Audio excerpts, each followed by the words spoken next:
사람은 잘 변하지 않습니다. 오죽하면 이런 말이 있겠습니까? 세상사 다른 것은 다 고쳐 사용할 수 있어도 사람은 결코 고쳐 쓸 수 없다. 심지어 사람이 갑자기 변하면 곧 죽는다라는 말까지 있지 않습니까? 제 자신을 되돌아봐도 정말 사람은 잘 변하지 않는다라는 것을 늘 느낍니다. 성격 하나 고치기도 어렵고 잘못된 습관 하나 버리기도 어렵습니다. 우리는 얼마나 자주 결심하고 또 얼마나 자주 그 결심이 무너지는지를 경험하며 삽니다. 그럼에도 불구하고 성경은 분명하게 말씀합니다. 성령이 임하면 사람이 바뀐다라고 말씀합니다. 예수님의 제자들의 모습도 정말 잘 바뀌지 않는 모습을 우리는 성경을 통해서 확인할 수 있습니다. 예수님의 제자들은 3년 동안이나 예수님과 직접 함께 생활하면서 많은 좋은 말씀도 들었고 또 많은 기적들도 경험했습니다. 그러다 보니 제자들은 스승인 예수님을 위해서라면 무엇이든지 하겠다고 장담했습니다. 예수님께서 십자가를 앞두고 이방인들에게 넘겨져서 죽게 될 것을 예언했을 때는 베드로를 비롯해서 모든 제자들이 우리가 예수님과 함께 감옥에도 가겠고 또 예수님과 함께 죽는 데까지 함께 하겠다고 호언장담을 하기도 했습니다. 그런데 막상 예수님 체포되시자 그들이 어떻게 합니까? 태도를 완전히 돌변하죠. 대부분 제자들은 쏜살같이 도망가 버렸습니다. 베드로는 따라가긴 했는데 결국은 3번이나 예수님을 모른다고 부인했고 또 심지어는 가룟 유다는 예수님을 돈을 받고 팔기까지 했습니다. 이것이 3년이나 예수님께 직접 훈련받은 제자들의 실체였습니다. 심지어 예수님께서 부활하신 후에 아주 여러 차례 제자들을 만나 주셨습니다. 그럼에도 그들은 크게 달라지지는 않았습니다. 그들은 담대하게 예수님의 부활을 전하지 못하고 여전히 유대 지도자들을 두려워해서 문을 꼭꼭 닫고 숨어 있었습니다. 그랬던 그들이 성령님이 강림하시고 그들이 성령의 충만함을 받고 나서 완전히 달라졌습니다. 성령 충만 이전과 성령 충만 이후, 그러니까 비포와 애프터가 정말 믿기 어려울 정도로 완전히 다른 사람이 되었습니다. 우리 아이가 달라졌어요 라는 프로의 어떤 표현을 빌리자면 예수님의 제자들이 달라졌어요. 완전히 달라졌어요. 하찮은 여종 앞에서 예수님을 부인하던 베드로는 더 이상 겁에 질린 초라한 인간이 아니었습니다. 예수님 부활 후에도 다락방에 모여 방문을 걸어 잠그고 두려워 떨던 제자들은 이제 방문을 걷어차고 예루살렘 한복판으로 달려 나와서 예수님의 십자가와 부활의 복음을 목이 터지라고 외치기 시작했습니다. 자신들의 생명을 예수님을 위해서 전에처럼 말만 그렇게 한 것이 아니라 이제는 정말 초계와 같이 버릴 수 있었습니다. 그 결과 300년이 채 흐르기도 전에 세계를 지배했던 로마가 복음 앞에 항복하고 말았습니다. 이 성령 강림은 이들의 삶뿐만 아니라 기독교 역사에서도 너무나 중요한 사건입니다. 이 성령 강림으로 교회가 시작되었습니다. 그래서 전 세계 교회는 부활절 7주 후, 올해 부활절 7주 후, 그게 언제일까요? 오늘이죠. 그래서 오늘을 성령 강림절로 지키게 됩니다. 오늘은 지난 5주간의 룻기서의 말씀을 마무리하고 교회력에 따라서 성령 강림절에 맞춰서 말씀을 전하려고 합니다. 이 성령 강림절 예배를 드리는 여러분들이 오늘 예배를 드리면서 성령의 충만함을 받으시는 은혜가 있기를 간절히 바랍니다. 성령님은 별 수 없는 연약한 제자들을 그 누구도 함부로 할 수 없는 위대한 인물이 되게 하신 것처럼 동일한 성령님이 우리 가운데 충만하게 임하시면 우리는 달라질 수 있습니다. 만약 여러분이 성령 충만을 받는다면 지금 이전과 지금 이후가 분명히 달라질 것입니다. 믿으시기 바랍니다. 먼저 성령 강림 사건을 기록하고 있는 본문을 봅시다. 너무나도 잘 알고 있는 말씀이고 거의 해마다 성령 강림절이 되면 이 말씀을 함께 살펴보기도 해서 더 잘 아실 것인데요. 간단하게 오늘 본문을 먼저 살펴보겠습니다. 1절 말씀 같이 읽겠습니다. 오순절 날이 이미 이름에 그들이 다 같이 한 곳에 모였더니, 오순절에 제자들과 성도들이 함께 있었음을 말씀하고요. 이들에게 성령이 강림하시는 장면을 2절, 3절은 묘사하고 있는데 같이 읽겠습니다. 호련히 하늘로부터 급하고 강한 바람 같은 소리가 있어 그들이 앉은 온 집에 가득하며 마치 불의 혀처럼 갈라지는 것들이 그들에게 보여 각 사람 위에 하나씩 임하여 있더니, 급하고 강한 바람 같은 소리가 온 집에 가득했고 또 불의 혀처럼 갈라지는 것들이 보였는데 그것들이 각 사람 위에 하나씩 임했다라고 하였습니다.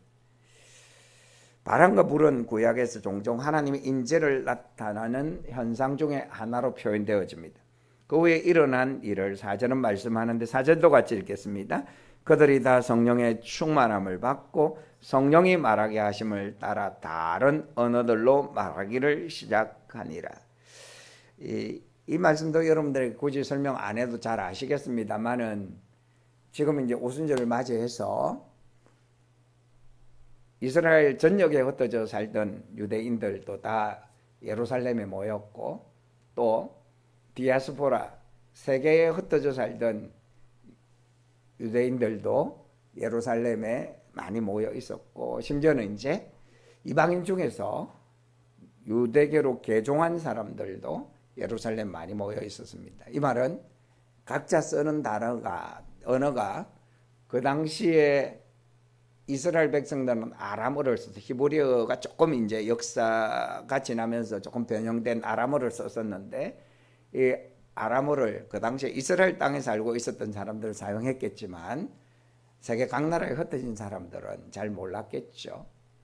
이제 그런 사람들이 같이 모여 있었는데 이 성령의 충만함을 받은 기도하던 120여 명의 성도들이 그 예루살렘에 모인 사람들의 언어를 말하기 시작했다라는 것입니다.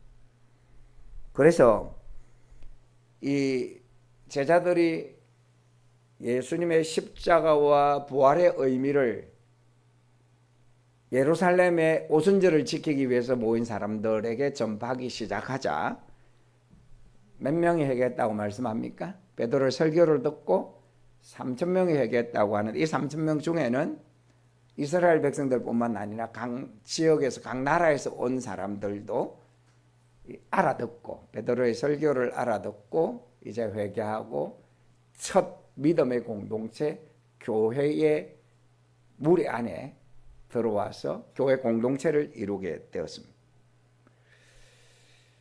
그러면 성령 충만을 받은 후에 제자들은 구체적으로 어떤 변화가 일어나게 되었나?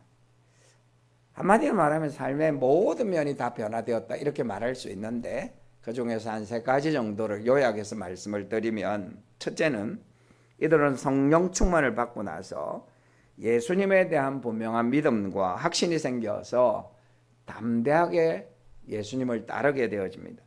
무엇보다도 이들은 예수님의 십자가의 죽음과 부활의 의미를 바르게 알게 됩니다. 여러분, 이것은 너무나 중요하죠. 아무리 강조해도 지나치지 않는 것은 예수님의 부활과 십자가 부활은 기독교의 핵심 중의 핵심이지 않습니까? 그래서 이 의미를 정확하게 이해하는 것이 필요하죠. 제자들이 예수님을 따랐던 것은 예수님께서 대단한 능력을 가지고 계시다는 것을 그들이 알게 되면서 예수님이 예루살렘에 올라가시면 그 당시에 로마의 속국이었기 때문에 로마인들을 다 쫓아내고 예수님이 이스라엘의 왕이 되어서 나라를 다스릴 거다 이런 생각을 했기 때문이지 않습니까? 그래서 어느 때에 하나님 나라가 임합니까? 주의 나라가 어느 때에 임합니까? 자꾸 물었지 않습니까? 그리고 내가 예수님이 이 나라를 장악했을 때 어떤 높은 자리에 앉을까 여기에 관심을 가졌지 않습니까? 그런데 예수님이 예루살렘 올라가셔서 생각지도 못하게 예수님 거듭 말씀하셨는데도 그들이 아예 예수님 말씀을 귀담아 안 들었기 때문에 예수님 십자가에 못 박혀 그냥 돌아가시지 않습니까? 제자들 입장에서 얼마나 당황스럽고 황당하겠습니까? 그러다가 예수님이 부활하시고 성천하신 후에 성령님이 강림하셔서 성령 충만을 받게 되자 비로소 제자들은 예수님의 십자가의 죽으심의 의미와 부활의 의미를 바로 깨닫게 되었습니다. 여러분, 예수님의 죽으심과 부활하심은 영원 전부터 하나님께서 계획하신 것이고 하나님의 계획이 온전히 이루어진 것이라는 것을 이들이 깨닫게 된 것입니다. 예수 그리스도의 죽으심과 부활하심을 통해서 사람들을 죄에서 구원하시고자 하시는 하나님의 계획이 이루어진 것을 그들이 알게 되었습니다. 예수 그리스도의 죽으심과 부활하심은 사람들을 지옥에서 건지시는 하나님의 사랑의 손길이라는 것을 알게 된 것입니다. 예수 그리스도가 회복하기를 원하는 나라는 세상 나라가 아니라 영적인 나라요 영원한 나라라는 것을 알게 된 것입니다. 제자들은 성령이 임함으로 인하여 진리를 깨닫고 혼동과 당혹과 좌절과 공포와 절망에서 자유를 얻게 된 것입니다. 특별히 예수님의 그리스도이심과 그리스도로서 하신 일이 무엇인지를 분명하게 깨닫게 된 것입니다. 평소에 예수님께서 하신 말씀들이 무엇을 의미하는지를 잘 몰랐는데 그래서 자기식으로 그냥 받아들였는데 이제는 마치 퍼즐 조각이 하나하나 맞추어지면서 다 맞추어져서 그것이 어떤 그림인지를 제대로 알게 된 것처럼 예수님께서 하신 말씀들 그리고 구약의 역사들 이것이 다 하나하나 조각이 맞추어져서 그들이 하나님께서 이루시기를 원하시는 역사가 무엇이고 계획이 무엇인지를 그들이 환하게 알게 되었다라는 것입니다. 그렇게 되자 바로 이것이었구나. 바로 이것이었구나. 그들이 깨닫고는 마음이 뜨겁게 되어졌다라는 것입니다. 여러분들도 바로 이것이었구나라고 영적인 진리, 특별히 십자가와 부활의 의미를 깨달은 순간이 있으시죠? 여러분, 바로 이것이었구나. 이렇게 영적 진리, 하나님의 계획과 섭리를 깨닫게 하시는 분이 누구라고요? 성령님이시라는 것입니다. 제자들은 성령 강림으로 성령 충만을 받고 예수님의 십자가와 부활의 진리를 분명히 알고는 완전히 달라졌습니다. 변화되었습니다. 이제는 진짜로 예수님을 붙잡고 살 수 있게 되었습니다. 이제는 예수님을 십자가에 못 박아 죽이는데 앞장섰던 유대 지도자들이 두렵지 않았습니다. 그래서 이들이 아무리 협박하고 위협해도 전혀 두려워하지 않고 예수가 그리스도이심을, 구주이심을, 그리고 십자가의 죽음과 부활의 의미를 어디에서나 심지어 죽이겠다고 위협하는 그들 앞에서조차 담대히 전할 수 있었습니다. 그래서 오히려 제자들을 위협하고 죽이겠다고 협박하는 그들이 두려웠다는 그런 상황이 되어졌습니다. 여러분, 사도행전 2장 36절에 성령 충만한 베드로가 설교한 내용 중에서 가장 핵심적으로 결론 부분인데요. 같이 읽어보실까요? 그런즉 이스라엘 온 집은 확실히 알지니 너희가 십자가에 못 박은 이 예수를 하나님이 주와 그리스도가 되게 하셨느니라 하니라. 성도 여러분, 우리가 믿음 생활을 형식적으로 하지 않고 또 무기력하게 하지 않고 정말 펄떡이는 물고기처럼 생동감 넘치고 살아있는 믿음 생활을 하려면 우선 우리의 믿음의 대상이신 예수 그리스도의 십자가와 부활의 의미를 분명히 알고 더 나아가 예수님이 우리의 주와 그리스도 되심을 올바르게 깨달아야 합니다. 더 나아가 누가 뭐라 하더라도 이 확신이 흔들리지 않아야 합니다. 예수 그리스도에 대한 이 확신이 분명하지 않으면 우리는 어떤 신앙생활을 하게 될까요? 쉽게 시험에 들게 됩니다. 쉽게 상처를 받게 됩니다. 쉽게 교회를 다니다가 그만두게 됩니다. 형식적이고 습관적으로 교회를 왔다 갔다 하면서 무기력한 신앙생활을 하기가 쉽습니다. 그러면 어떻게 예수 그리스도에 대한 분명한 확신과 믿음을 가지고 예수님을 따를 수 있을까요? 성령께서 우리의 마음속에 충만하게 역사하셔야. 여러분 잘 아시는 고린도전서 12장 3절 말씀 같이 읽겠습니다. 그러므로 내가 너희에게 알리노니 하나님의 영으로 말하는 자는 누구든지 예수를 저주할 자라 하지 아니하고 또 성령으로 아니하고는 누구든지 예수를 주시라 할 수 없느니라. 그 당시에 예수를 저주할 자다 이렇게 사람들이 유대인들이 특별히 받아들이죠. 그래서 저주받아서 그 저주의 십자가를 지고 십자가에서 돌아가셨다고 그렇게 사람들이 말했지 않습니까? 그렇게 말하지 않고 예수를 주라고 인정하는 사람들은 성령께서 역사하셔야 예수님을 주님으로 인정하게 되어진다라는 것입니다.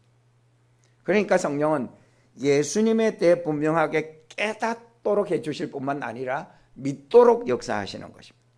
그래서 성령께서 역사하시는 사람들은 확신에 차고 생동감 넘치는 믿음 생활을 하게 되는 것입니다. 여러분 어떻게 믿음 생활하고 싶으십니까? 어떻게 살고 싶으십니까? 제대로 예수님을 한번 믿고 싶지 않으십니까? 제대로 한번 신앙생활을 뜨겁게 하고 싶지 않으십니까? 예수가 그리스도시고 구원자시고 우리의 삶을 인도하시고 책임지시는 분이심을 분명히 믿고 힘있게 신앙생활을 하려면 성령 충만을 구하시기 바랍니다. 누가복음 11장 13절에 보시면 같이 읽으실까요? 너희가 악할지라도 좋은 것을 자식에게 줄 알거든 하물며 너희 하늘 아버지께서 구하는 자에게 성령을 주시지 않겠느냐 하시니라. 구하는 자에게 무엇을 주신다고요? 성령을 주신다. 성령을 주시는 것은 무엇과 비교하고 있습니까? 부모가 자식에게 좋은 것을 주는 것처럼 하늘 아버지께서 우리에게 좋은 것을 주시는데 그 좋은 것이 뭐라고요? 성령이라는 것입니다.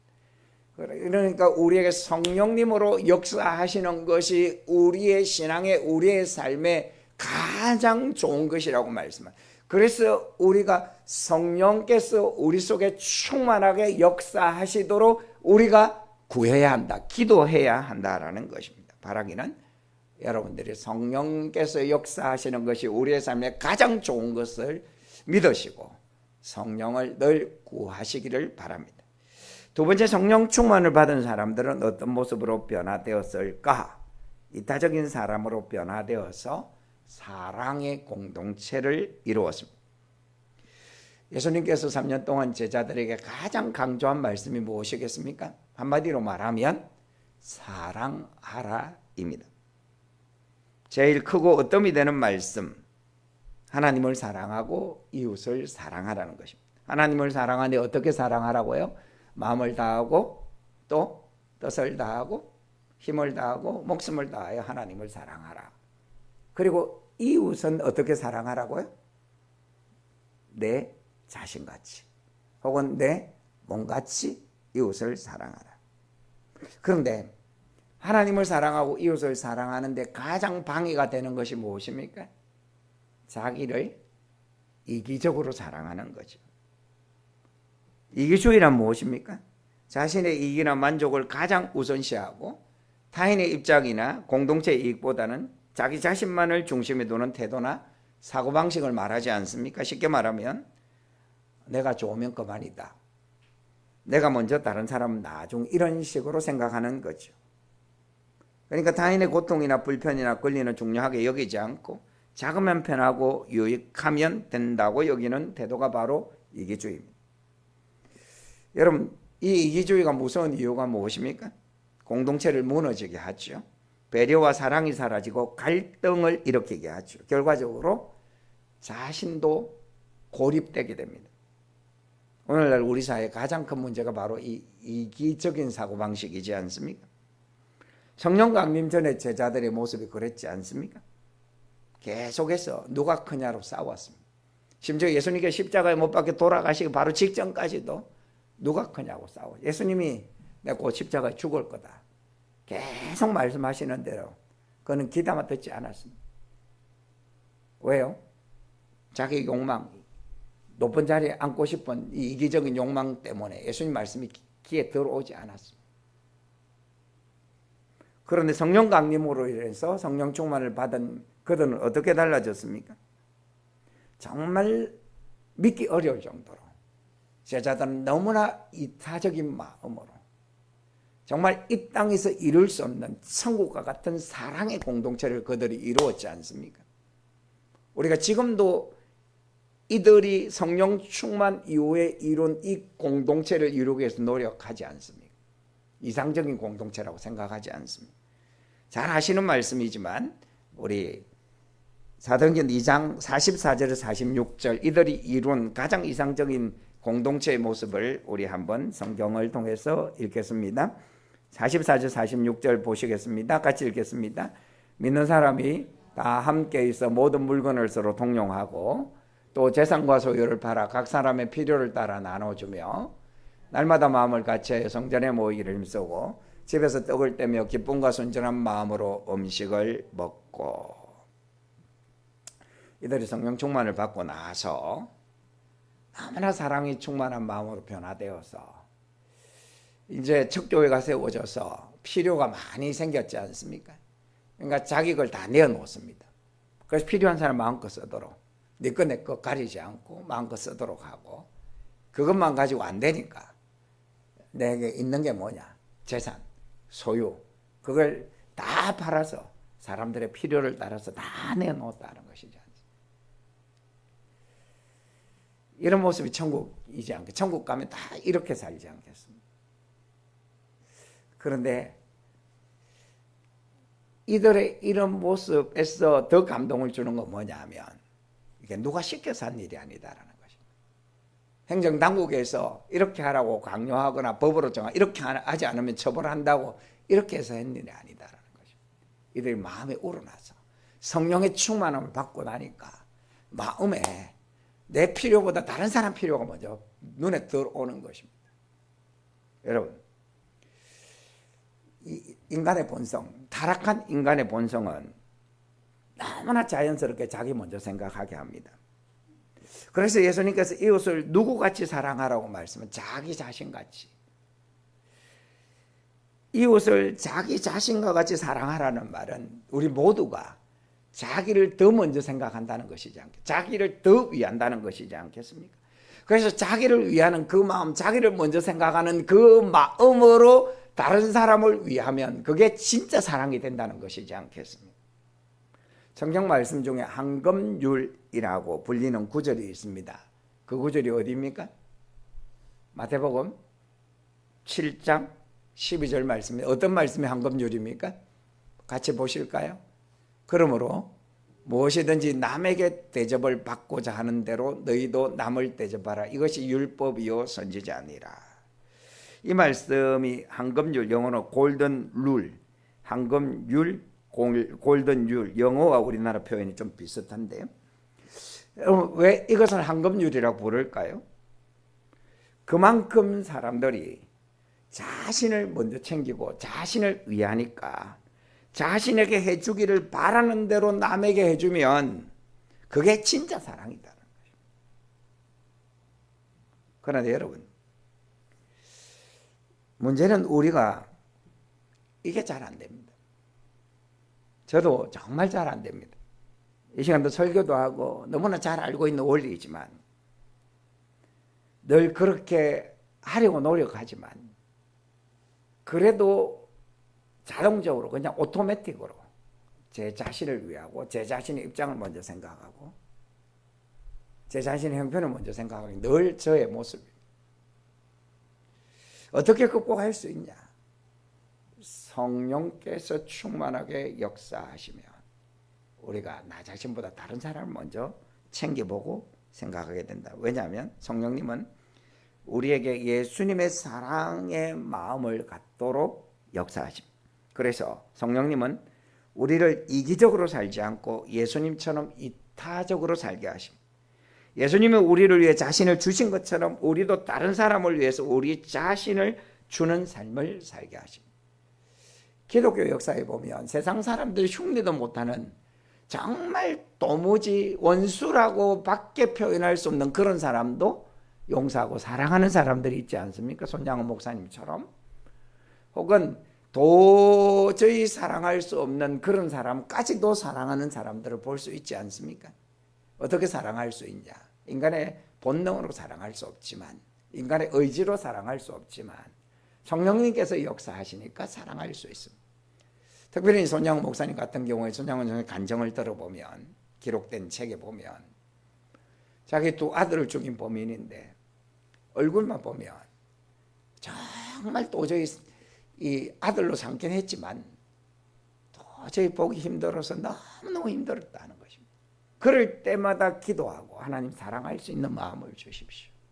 주님이 원수까지도 사랑하라고 하셔서 내가 이 원수 같은 사람을 아들로 삼았는데 사랑할 수 있는 마음을 주십시오. 늘 기도했다는. 그러면 또 사랑하는 마음이 생겨서 사랑을, 아들처럼 사랑을 실천했다는 것입니다. 가족끼리 여러분 갈등을 해결할 수 있는 방법은 성령 충만입니다. 미운 마음이 들어도 성령님 내 마음을 다스려 주시고 사랑하는 마음을 주십시오. 그래서 사랑을 실천해야 하는 것입니다. 교회가 사랑이 넘치려면 성령께서 우리의 마음에 사랑하는 마음을 부어주셔야 합니다. 세상이 평화가 넘치려면 성령님이 충만하여 세상 속에서 우리가 사랑을 실천해야 하는 것입니다. 성도 여러분, 너무나 이기적인 여러분 자신이 싫지 않습니까? 다른 사람 미워하고 품지 못하는 여러분이 싫지 않습니까? 사랑하며 살고 싶지 않으십니까? 여러분으로 인해서 세상이 아름다워지기를 원하시지 않으십니까? 성령 충만하기를 기도하시기 바랍니다. 우리의 의지, 우리의 노력은 분명 다른 사람을 사랑하는데 한계가 있습니다. 성령 충만하면 그 한계를 넘어설 수 있습니다. 성령 충만하여 이타적인 사랑의 삶을 살아가는 저와 여러분 되었으면 좋겠습니다. 셋째로 성령 충만을 받은 사람들 어떤 모습으로 변화되었냐? 그들은 죄를 멀리하고 거룩한 삶을 살았습니다. 여러분, 사람이 망하게 되는 것은 다름 아닌 죄 때문이죠. 여러분, 이 점을 인정하십니까? 그리고 깊이 이 사실을 인식하고 있습니까? 그런데 우리가 죄를 짓지 않고 사는 건 생각보다 훨씬 어렵습니다. 아니, 불가능합니다. 성도 여러분, 이 악한 시대에 얼마나 죄의 유혹이 많습니까? 상담 전문가 나오는 텔레비전 한 프로그램에 출연한 어느 연예인이 하는 말이, 결혼하고 나서 부부가 함께 수십 년을 사는 동안에 바람을 한 번도 피지 않고 살기가 너무 어렵다라는 생각이 든다. 생각해봐라. 바람 필 만한 상황이 너무나 많지 않냐. 이렇게 말하니까 그 연예인의 말에 출연했던 상담 전문가도, 그리고 모든 출연자들도 다 공감하고 또 동의하는 말과 표정을 짓더라고요. 여러분, 실제로 그렇지 않습니까? 바람 필 만한 상황이 얼마나 많이 일어납니까? 그러다 보니 얼마나 많은 사람들이 이 문제에 넘어집니까? 어디 바람 피는 것 뿐이겠습니까? 우리의 삶에 얼마나 많은 분야와 영역에서, 아니 전 삶의 영역에서 죄의 유혹이 얼마나 많습니까? 목회하는 좁은 삶의 영역을 가진 저에게도 죄의 유혹이 얼마나 많은지 모릅니다. 그러다 보니까 우리 모두가 죄의 유혹을 이기기가 너무나도 어렵습니다. 그러나 우리가 죄가 우리의 삶의 자리를 잡아버리면 우리는 그 죄로 인해서 무너질 수밖에 없습니다. 하나님과의 관계도 깨어지고 다른 사람들 간의 관계도 깨어지고 우리의 삶도 잘못되게 됩니다. 그러기에 우리는 성령 충만을 사모하고 날마다 성령 충만한 가운데 살아야 합니다. 그 길만이 우리를 죄의 유혹으로부터 우리를 지켜갈 수 있는 것입니다. 여러분도 잘 아시겠습니다. 조성년이라는 작가를 여러분 잘 아실 건데, 남다른 성공을 한 사람들을 가만히 그가 지켜보니까 세 가지 초능력이 있더랍니다. 그 세 가지가 무엇일까요? 첫째는 안 해야 할 것을 안 하는 능력이 있더랍니다. 예를 들면 다이어트를 하는 사람들이 아무리 맛있는 음식이 눈앞에 있어도 이번만 먹고 다음부터는 안 먹어야지, 오늘만 먹고 내일부터는 안 먹어야지, 그렇게 하지 않고 그 맛있는 음식도 그림의 떡으로 생각하고 그때마다 잘 억제를 하더랍니다. 이런 사람들이 성공하더라는 것입니다. 둘째, 한다면 하는 능력이 있더랍니다. 예를 들면 헬스장에서 열심히 운동을 해야지, 그래서 3달분을 보통 끊지 않습니까? 끊어놓고는 오늘은 이래서 못 가, 저래서 못 가, 내일부터 가야지, 그렇게 핑계하면서 석 달에 몇 번밖에 가지 않는 대부분의 사람들처럼 하지 않고 가기로 마음먹은 날에는 꾸준히 가더랍니다. 헬스장은 결제한 모든 사람들이 날마다 헬스장에 오면 헬스장은 망한다고 그럽니다. 너무 많은 사람들이 오게 되니까 사람들이 헬스를 할 수 없게 된다는 거예요. 그래서 헬스장에 한번 끊어놓고 80%, 90%의 사람들은 거의 안 온다는 것입니다. 그들 덕에 헬스장이 운영이 된다고 그래요. 그런데 나머지 10%, 20%는 꾸준히 온다라는 것입니다. 여러분, 이것은 무엇을 보여줍니까? 그만큼 사람들은 한다고 해놓고는 하지 않는다는 것입니다. 그래서 한다면 하는 사람이 대단한 사람이고 결국 이런 사람이 성공을 하더라는 것입니다. 셋째는 외부 상황에 휘둘리지 않는 능력이 있더랍니다. 더울 때든지 추울 때든지 누가 뭐라 하든지 상관하지 않고 자기가 자기 마음을 딱 지켜가고 목표를 향해서 가더랍니다. 이 세 가지 능력을 가진 사람들이 결국 성공하더라는 것입니다. 그런데 여러분, 어떤 분야에서 성공하려면 이렇게 성공할 수 있지 않겠습니까? 우리가 성령을 의지할 때 성령님께서 우리가 이렇게 살도록 역사하십니다.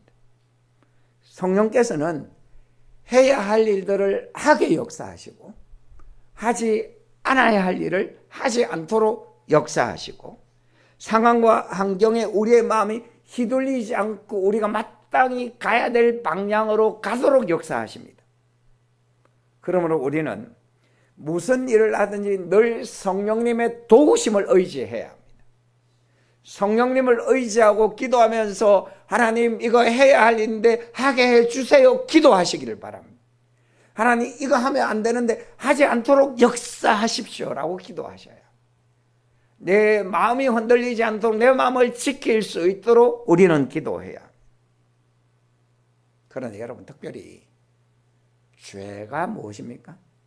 죄는 하나님께서 하라고 말씀하신 것을 하지 않는 것이 죄예요. 하나님께서 하지 말라고 금한 것을 하는 것이 죄이지 않습니까? 성령님은 우리 속에 어떻게 역사하십니까? 하나님께서 하라고 말씀하신 것을 하도록 역사하시지 않습니까? 하나님께서 하지 말라고 하신 것을 하지 않도록 성령님은 역사하시지 않습니까? 그래서 하나님께서 성령님을 통해서 우리의 마음을 지키도록 역사하십니다. 그래서 우리가 초능력을, 성령님의 능력을 가진 그런 사람으로서 인생을 복되게 살아갈 수 있도록 역사하시는 것입니다. 그러므로 우리는 성령 충만을 받아서 늘 성령을 의지하며 살아서 해야 할 일은 할 수 있게 되어지기를 바랍니다. 하지 않아야 할 일은 하지 않게 되어지기를 바랍니다. 그리고 그 누구도 우리의 마음을 흔들지 못하도록 성령 충만한 마음으로 우리의 마음을 지켜갈 수 있기를 바랍니다. 말씀을 맺겠습니다. 성도 여러분, 오늘은 성령님이 이 땅에 오신 너무나 뜻깊은 성령 강림절입니다. 성령이 충만하면 놀라운 일이 일어납니다. 성령 충만을 받은 제자들과 성도들의 모습은 우리에게 이 사실을 잘 보여줍니다. 특별히 예수님이 그리스도의 되심, 주 되심을 믿을 수 있도록 성령님은 역사하십니다. 십자가의 그 의미가 무엇인지, 부활이 그 의미가 무엇인지를 깨닫도록 역사하십니다. 성령님께서 여러분 가운데 역사하여 주셔서 예수님이 주와 그리스도 되심을 믿을 수 있게 되어지길 바라고, 이 확신이 사람들이 뭐라 말하든지 흔들리지 않고 평생 이 믿음 가운데 살아가실 수 있기를 바랍니다. 인간의 이기적인 본능을 극복하고 이타적으로 살고 사랑의 공동체를 가정에서, 교회에서, 학교에서, 사회에서 만들어가는 성령 충만함의 역사가 있기를 바랍니다. 또한 죄의 유혹을 능히 이길 수 있는 성령의 역사가 여러분들에게 있으시기를 간절히 바랍니다. 그래서 성령 충만해서 우리 각자의 삶이 아름답게 변화되고 가정과 교회와 사회가 변화되기를 바랍니다. 그러니 우리는 이 성령 강림절을 맞이해서 성령 충만을 간절히 구할 수 있기를 바라면서 에베소서 5장 18절 우리가 같이 읽어 보시겠습니다. 술 취하지 말라, 이는 방탕한 것이니 오직 성령으로 충만함을 받으라. 술에 충만하지 마시고 성령으로 충만하시기를 바라고, 욕망으로 충만하지 마시고 성령으로 충만하시기를 바라고, 세상으로 충만하지 마시고 성령 충만하여 예수로 충만하시기를 바랍니다. 성령님 오시옵소서. 우리에게 충만하게 임하시옵소서. 우리를 변화시켜 주옵소서. 우리를 새롭게 하옵소서. 이렇게 늘 기도하시는 저와 여러분 되었으면 좋겠습니다.